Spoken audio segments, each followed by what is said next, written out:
Baakiyalakshmi serial next பிரேமோ என்ன மாதிரியான ட்விஸ்டாக்க போகுதுன்னு பார்க்கலாம். பயங்கரமா கோபத்துல இருக்காங்க. இனியா கிட்ட போயிட்டு கோபி இனியா எதுக்காக நீ அந்த பழனிசாமியோட வீட்டுக்கெல்லாம் போற, அந்த ஆளெல்லாம் சரியில்லை அப்படி இப்படின்னு சொல்லிட்டு கண்டபடி இனியா கிட்ட சொல்றாங்க. உடனே இனியா நீங்க எங்க சுத்தி எங்க வரீங்கன்னு எனக்கு தெரியுது டேடி, மம்மி அங்க போறது உங்களுக்கு கொஞ்சம் கூட பிடிக்கல, சுத்தமா பிடிக்கல, அதனால என்கிட்ட இதை பத்தி பேசுறீங்க அப்படிதானே சொல்றாங்க. தெரியுது இல்லடா, அப்புறம் எதுக்காக இந்த வேலையை செய்யணும் சொல்லுன்னு சொல்லிட்டு கேட்குறாங்க. இங்க பாருங்க டேடி, உங்களுக்கு பிடிக்கலனா அதை நாங்கள் செய்யக்கூடாதுன்னு ஒன்றும் கிடையாது.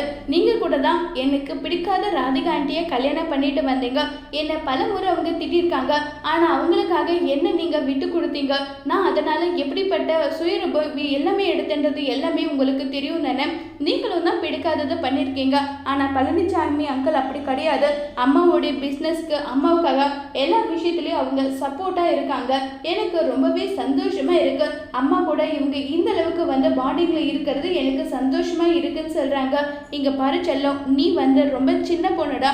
பால் வெறுத்துதெல்லாம் பாலுன்னு சொல்லிட்டு நீ நம்புற இல்ல டேடி, எனக்கும் தெரியும் எல்லாமே தெரியும்னு சொல்லிட்டு ரொம்பவே கோவப்படுறாங்க இனியா. அதோட இந்த பிரமவை முடிச்சிருக்காங்க.